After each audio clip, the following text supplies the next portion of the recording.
welcome back to a new episode of Demand Gen Chat. I'm your host, Tara Robertson, head of Demand Gen at Chili Piper. In this episode, I'm joined by Jen Allen-Knuth, community growth at Lavender. We chat about what has surprised her the most since making the move from sales over to marketing, and how AI should and shouldn't be used by sales and marketing. Hope you enjoy my conversation with Jen. Jen, thanks so much for joining me on Demand Gen Chat. Thank you for having me. I'm so excited to be here. So excited to have you here, especially coming from the sales side. Us demand gen marketers know we need to work more closely with sales. We often don't know how or don't know how to approach it. So lots of our questions today will be around that, but really excited to get your take on things. Just jumping right into it, I heard you have a marketing hot take that you want to share.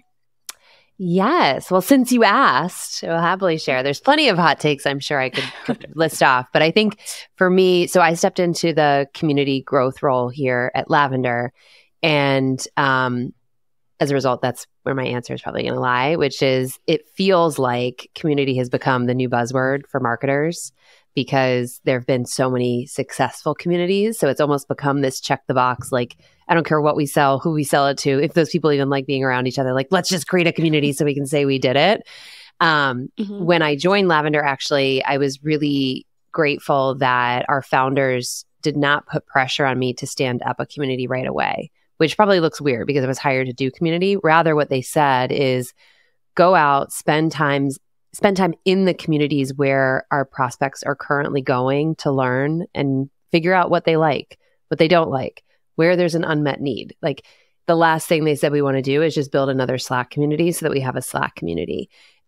So I think that is a temptation for many marketers right now because community is such a buzzword, but stopping, listening, observing what's already going on and making sure that your community truly fills a necessary gap is kind of the way we're thinking about it here.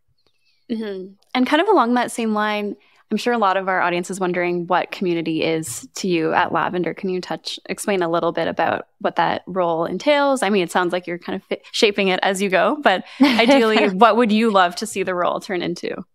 Yeah, I think for me personally, there are so many communities that exist out there today. Like LinkedIn, love it or hate it, is a community. And when I came into Lavender and I got access to our corporate account, it was wild to me how many people were talking about cold email or emails in sales and tagging in Lavender. And it may open my eyes to the fact that, like, yes, we could have these people in our own community, but in a way, isn't it kind of nice to have people talking out loud about that in public places where other people go, right? So I think community is any sort of place where you learn from other people about the jobs you have to be done in a way that isn't forced upon you by your manager.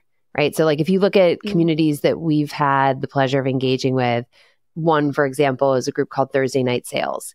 I remember the first time I jumped on that call on a Thursday night and I was like, what is this? There's like 70 people on here, all different levels and roles and responsibilities, but everybody was so unified around the idea of supporting one another and giving honest answers that may sometimes be hard to hear.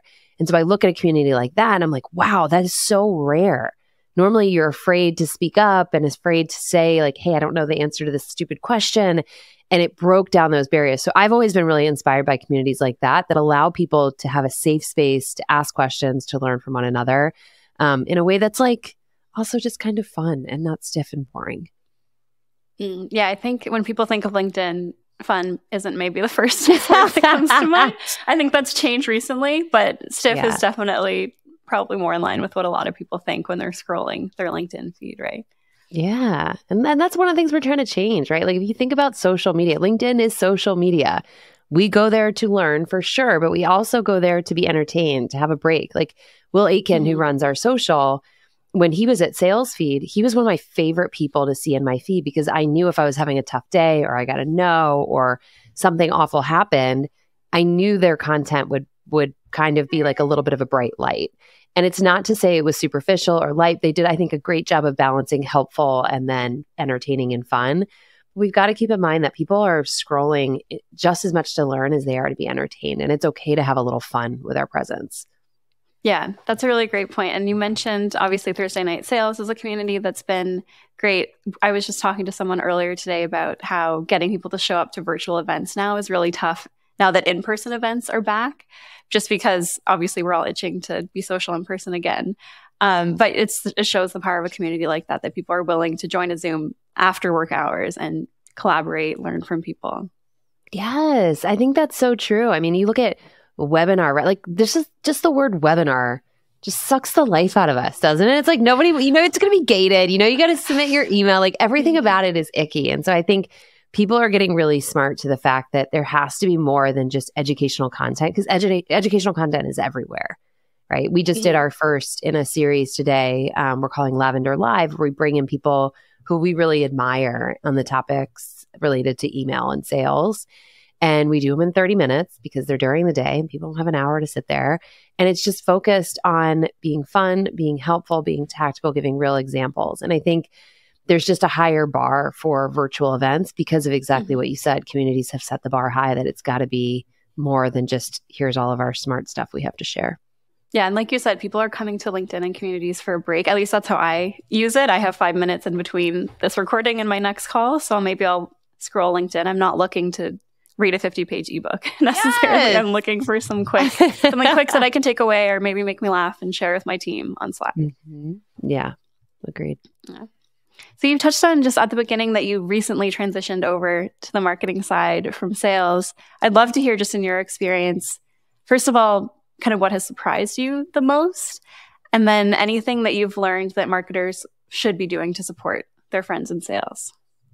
I think the thing that has surprised me is that marketing is the same thing as sales. Like, I don't know why we have overcomplicated it so much and made it sound like there are these two different sides of the fence. I think what marketing is taking, or should be taking, much more of an ownership in now is starting a conversation, right? Not look at us, look at all the G2 awards we win, and look at like where we are in the Magic Quadrant. Nobody cares. Nobody cares. I'm sorry. Nobody does. Like later in the process, it matters. You've got to validate that you're a credible, trustworthy partner.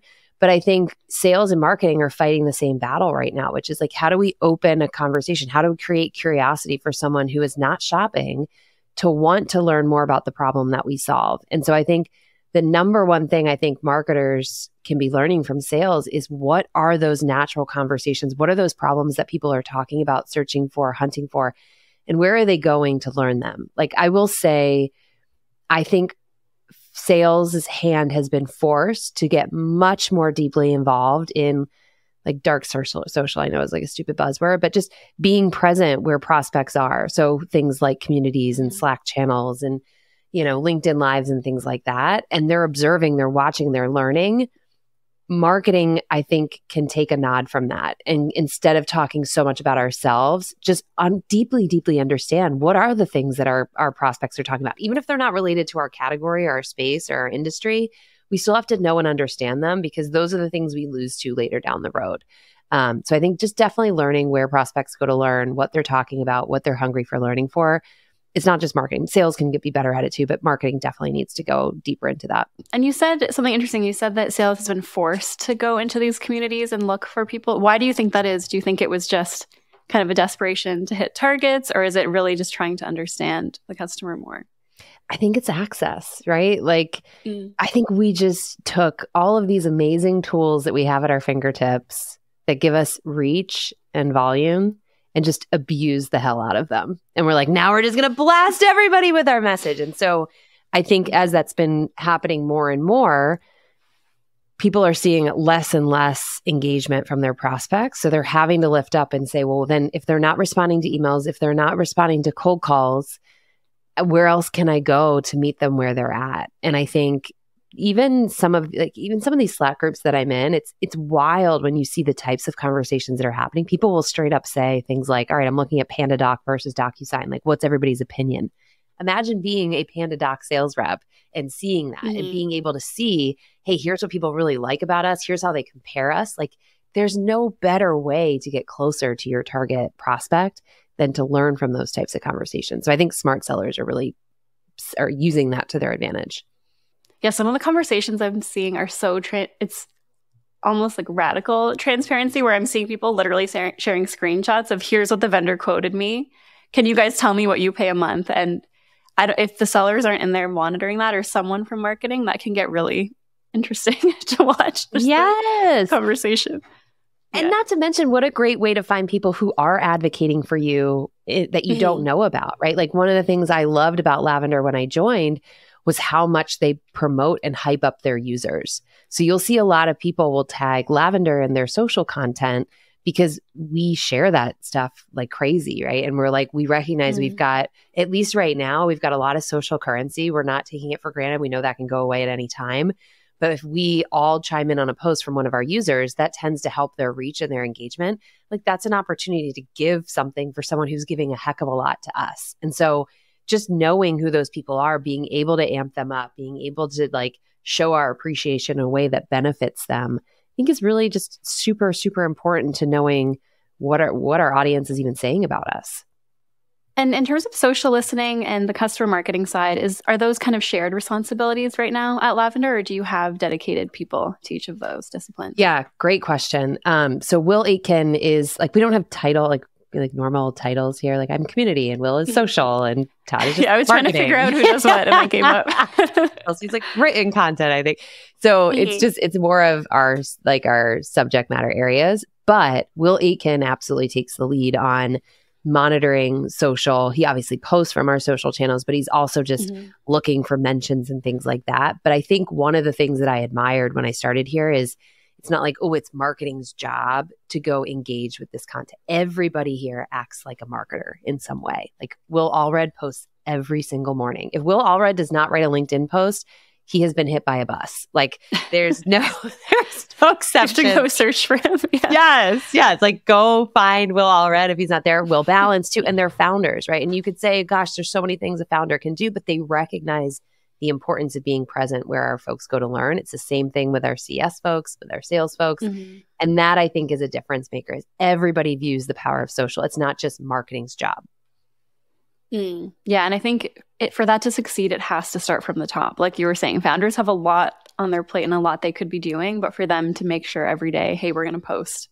Maybe it's just one time. Maybe we check in on the comments later, but that really shows the focus on, hey, we're all in this together. It's not just marketing's job to grow on social. Yeah. So that's really cool. And you raise a good point about comments, right? Like I think the worst thing in the world is when founders or CEOs or whoever posts and then like goes away and doesn't engage. It's like, well, you're not, social is a two-way conversation. So don't even bother. They probably scheduled it a week ago. Yeah. They're like, oh, I posted something I forgot. So I think that's the other thing is like not being too senior or too big to respond and engage with people who are taking the time to engage with you. So we've talked about community, we've talked about social, but what at the super high level is the go-to-market strategy over at Lavender? Yeah. So I love that you asked this question. We've partnered up with a company called GTM Partners. It's led by a guy, Sangram, who I think founded Terminus. And it's a phenomenal group. And one of the things they put up on a slide at their meetings is all of these different go-to-market models. And I'll be honest, half of them I didn't even know were options. So I've been thinking a lot about like, what is our go-to-market model? And one of the conversations that they had at a meeting last week was many people perceive it has to be a singular go-to-market model, when in reality, most of us are pursuing multi-threaded go-to-market models. Like, so for us, obviously, our business started as a PLG motion where any user can come in, download it, and then we look to grow from there. But since we've stood up the marketing team, I would argue it's also an event-led go-to-market strategy where we're figuring out where our buyers, our users, going to gather with each other and being present there. It's also a community-led growth model. So I think there's multiple different models that are in play here. But the thing that is central to all of them is the recognition of the power of our community, not our Slack group or whatever, but like the actual human beings that exist in that community are by far our biggest growth lever because they're loud about us, they post about us, they share us. And so we're really, really fortunate to have that. Yeah, I think you're right. A lot of companies, if they don't already, are shifting to having multiple GTM motions because all of a sudden, maybe it's tougher to succeed on outbound. So it helps to have a community angle or it helps to have PLG so people can play around on their own time. So I'm seeing that more and more. We're kind of the opposite where we're rolling out a PLG now. So it'll be fun. But up to now, we haven't really had that motion. Yeah. And I think a lot of companies are doing that, right? Like, and the smart ones are asking, like, should we be doing PLG? It's the same thing with community, right? It's like everybody's doing PLG, like let's do PLG. Your business makes a ton of sense to do PLG. And I think as long as it's low effort, it's easy for the buyer to understand or the user to understand. It's a really smart play. And I think just testing and learning is a good thing. I would be deeply, deeply concerned if a company was like, we're only on one and that's it. And that's the one motion for us. Like there's just too many choices now to limit ourselves. Yeah, things are changing too quickly. It's pretty scary to rely on one motion or one channel to bring in your business, right? Agreed. I'd love to just quickly talk about metrics for each of those. It sounds like some of them, like the events piece, might be a bit newer. But what metrics are you looking at overall to know that those strategies are working for the marketing team? Yeah, it's interesting because one of my hesitations for ever joining marketing was like, I don't want to sit in these dumb meetings and talk about MQLs and just like pat ourselves on the back. That's all we do all day, right? I was like, is that marketing? I don't want to do that. I'm pleased to say it's not, right? This was a salesperson's point of view of marketing. There's a few that we care a lot about. So obviously we've invested in events as a channel. And so I look very closely at making sure that those events aren't just driving like, hey, that was fun, but actually driving education of the concepts that we want our buyers to understand about cold email. And then also driving interest in looking at team opportunities. And so, the things that we're choosing to do are not necessarily like all the big name logo events, but they are places where we know the people organizing these events have the trust and credibility of their employees. So we're looking at leads coming out of that. Genuinely, it's not like everybody gets assigned because someone attended an event, like people who actually raise their hand. So that's one. We obviously pay very close attention to social.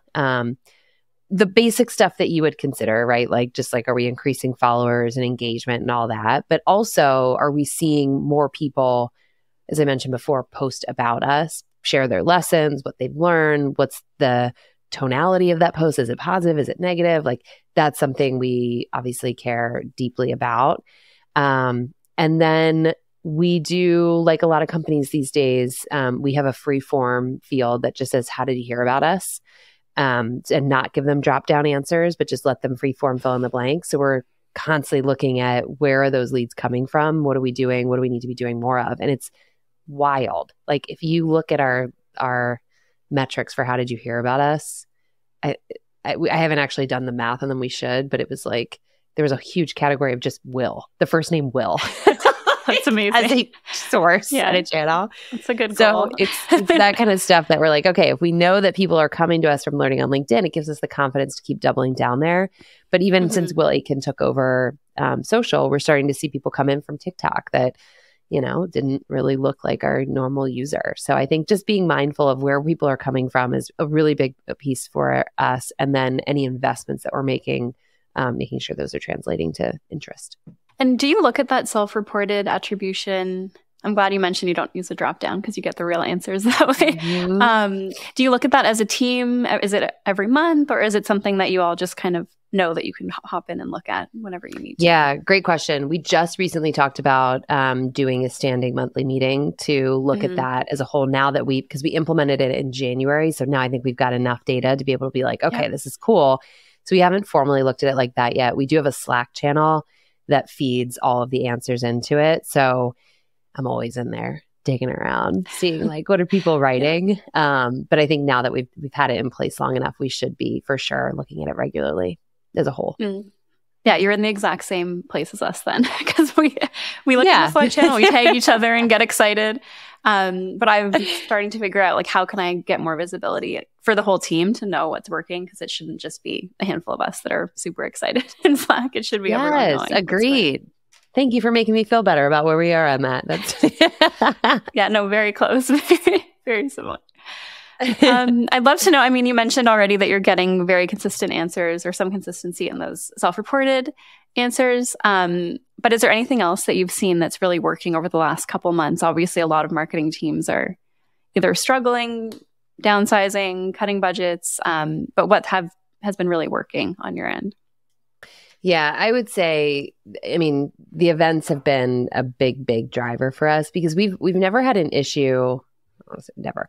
We haven't had much of an issue with getting individuals to want Lavender, but obviously as we grow, we want to get more teams of people using Lavender. And so there's, in many ways, like an SDR leader, like a director of business development is a great target for us.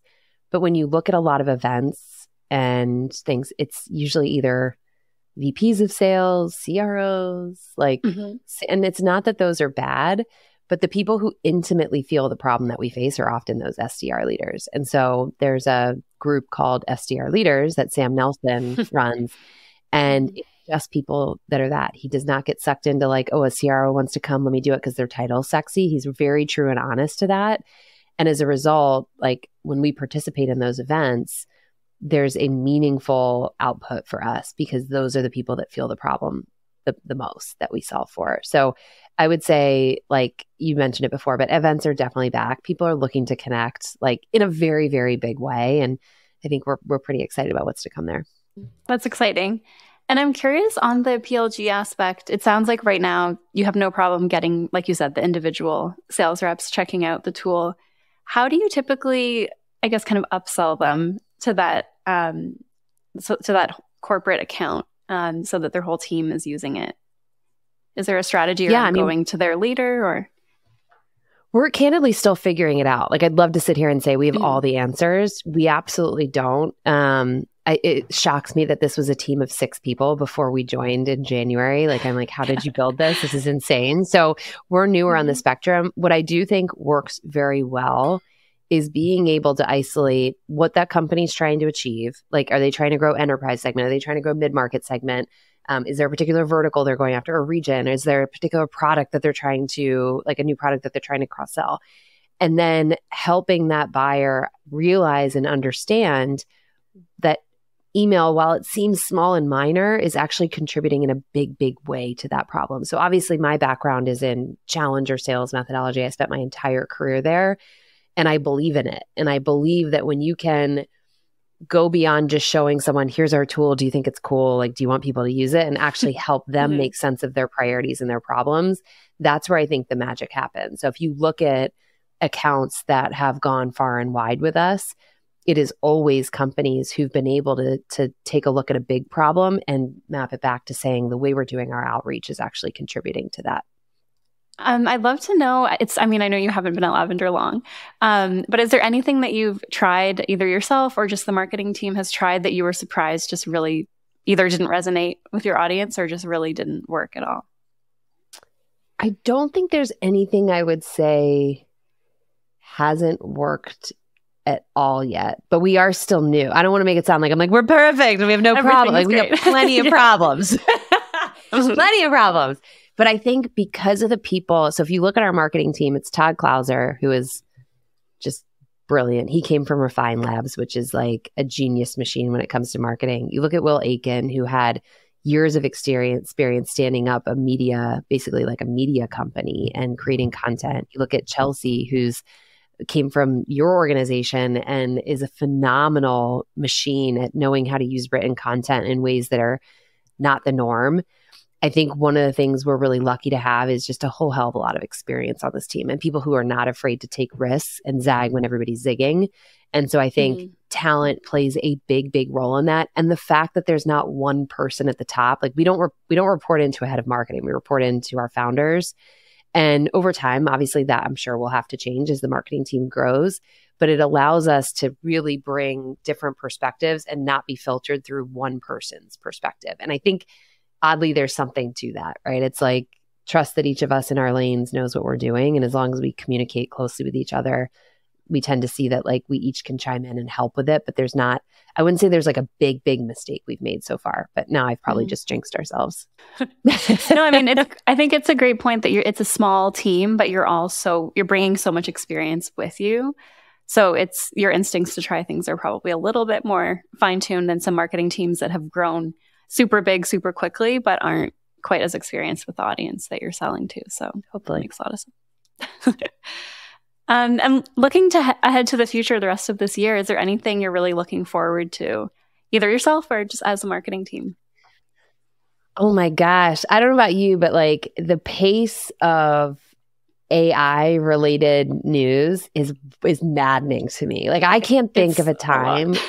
right? It's like everybody and their mother now is like, we have an AI product and we have an AI product. And so I think that competition from everybody is going to drive some really, really cool things. And as someone who came from sales, I always believe in a human first approach, right? Like you will never catch me being like, oh, I just do my job exclusively through AI. But I think things like Lavender, one of the things that brought me here is it's still focused on building the human skill. It's just using AI to help you do it faster and smarter. Like I'm super geeked about that. I'm not geeked about a world where everybody's putting, content in ChatGPT and just taking the outcome and saying like, let's blast it. Like that's not cool. But I do think there's going to be really, really cool innovation in all of these spaces with how people are using AI to remove just some of the boring, unimportant time sinks of our job. Imagine being a seller that never has to go in and update your CRM. Imagine being a seller that like can do research on account in 30 seconds versus reading in hours of annual reports. Like that stuff is cool and it's going to make us better as a profession if we're responsible with how we use it. Yeah, I think your caveat at the end there is if we're responsible is what's on a lot of people's minds right now, just because, like you said, I've already seen people on LinkedIn clearly spamming people's comments with ChatGPT comments that are just it's just clearly a bot wrote this. Like this is not a real comment.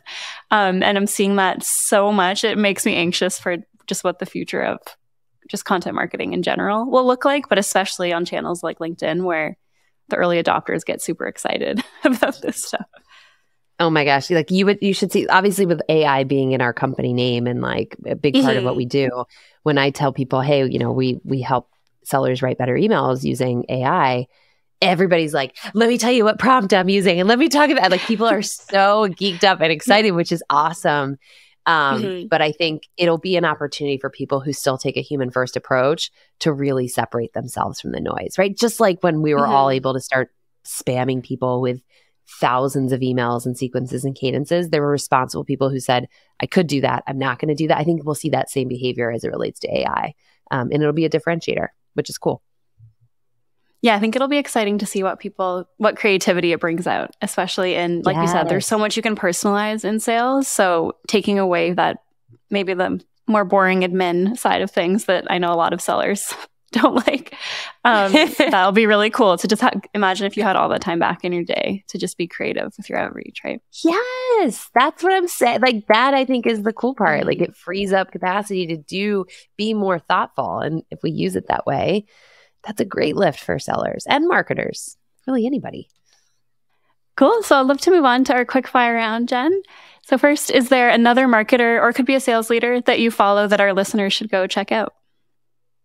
Yeah, I'm going to give a person and then a company. Great. So a marketer that I really like is Travis Tyler at PandaDoc. I like him because I think he does a phenomenal job of balancing the like entertainment value with the helpful content. Like he's not afraid to be weird. He's memorable as hell, but he's not just doing it for laughs. Like he weaves in things that are related to their category really, really well. So I love Travis. And then as a company, I'm actually like pretty excited by what Salesbricks is doing. Salesbricks is going up against Salesforce, which I wouldn't wish that on anybody, right? Like that's like the biggest behemoth in the room. And I think they realize they're not going to grow playing it safe. So they're doing a lot of really fun content, quirky content, and it's just memorable to me. Like that kind of stands out in a sea of same. So I'm excited by what they're doing too. And is there an under the radar channel or could be a tactic that your marketing team is loving right now? I mean, this is not a sophisticated marketing professional answer, but stop being so serious, y'all. Like people want to have fun. This is one of the hardest times in the recent history that people have been working through. And I think we just have to recognize as marketers that sometimes we just need a break, right? It's okay to incorporate humor. It's okay to have a strong point of view. It is okay to use your people in ways that highlight what makes them weird and interesting. That's the stuff that people remember. It's one of the things I've always admired about Chili Piper is like not afraid to do things differently. And I think even though in times like this, we pull back on risk and risk avoidance is like job number one, I think these are the times where we actually have to really lean into being a little bit more edgy and a little bit more risky, obviously being respectful and not touching on topics we shouldn't. But if we want to cut through the noise, you have to be different. So stop with the 50-page white papers. My God.